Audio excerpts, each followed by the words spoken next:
Bwana kaka wa taifa bwana smart sana handsome, nimekutana na moja kati ya master. Unapozungumzia Geita unamzungumzia huyu jamaa bwana, na nipo na moja kati ya wanamuziki wa Bongo Flava wanaofanya vizuri katika tasnia hii hapa ya Geita na Tanzania kwa ujumla. Inakuwaje kaka? Kama kawa fresh kabisa. Fresh. Naona kwanza umepoa nini, umezingatia alafu mixer unanukia flag.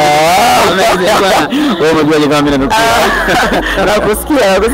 Bwana kaka, kwanza mimi nikupe hongera kwa kuweza kuitikia mwito huu ambao umeitwa hapa. Najua wewe ni mtu mkubwa kwa kanda ya Ziwa sasa, na ni mmoja kati ya wasanii ambao wana tuzo nyingi sana kwa kanda ya Ziwa.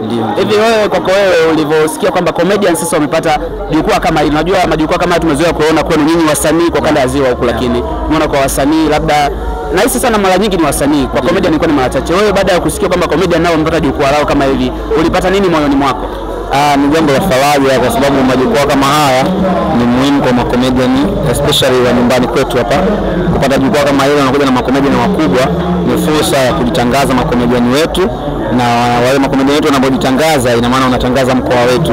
Kwa ni jambo ambalo nijisikia faraja sana, na ndio maana leo nimejumuika hapa kuja kusupport kile ambacho kimeanzishwa. Ni kweli kabisa.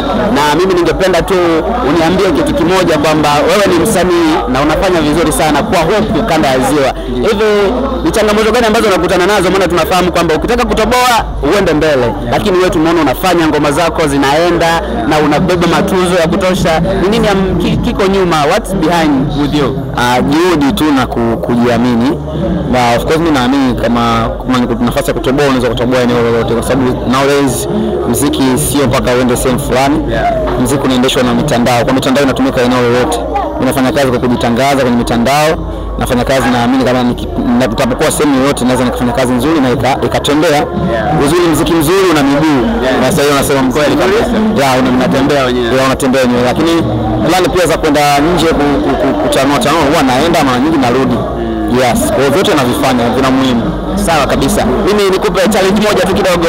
Unajua sisi sasa ni binadamu, na tukiwa tumetoka hivi mara moja kuja kupata refreshment kidogo kama hivi comedy na nini, tunakuwa tunapata relaxation ya mioyo yetu. Hivi wewe mara ya mwisho kupata maumivu hapa karibuni ilikuwa ni nini? Mara ya mwisho kupata maumivu, alafu tuambie maumivu yalikuwa ni ya nini? Mara ya mwisho mimi kupata maumivu ni siku ambayo Yanga alitolewa kwenye michuano ya CFA kwa robo finali ile. Tulishindwa kupata goli. Kuna hatua ya makundi tulishindwa kupata goli, ndio mara ya mwisho, lakini maumivu mengine mimi sina. Kama ni mapenzi ya pekee kabisa. Bwana big time kwa msanii ya Bivani. Nimejoin up naye kwenye green carpet, namuona amependeza kabisa. Hebu tupekeze basi kidogo. Kuanzia juu mpaka chini umedrip kama bei gani? Sitaki nikupe drip take kimoja. Hebu nipe total cost. Total cost nimedrip kama 200,000 ya kitu cha kawaida. Muziki unalipa. Na vile na mimi nitoke kwenye kushika mic sasa nianze kuwa msanii, au sio bwana? Na mimi nipendeze. Bwana shout out sana Bivani na big time sana, tukaenjoy sana huko ndani. Okay. Yeah man. One love.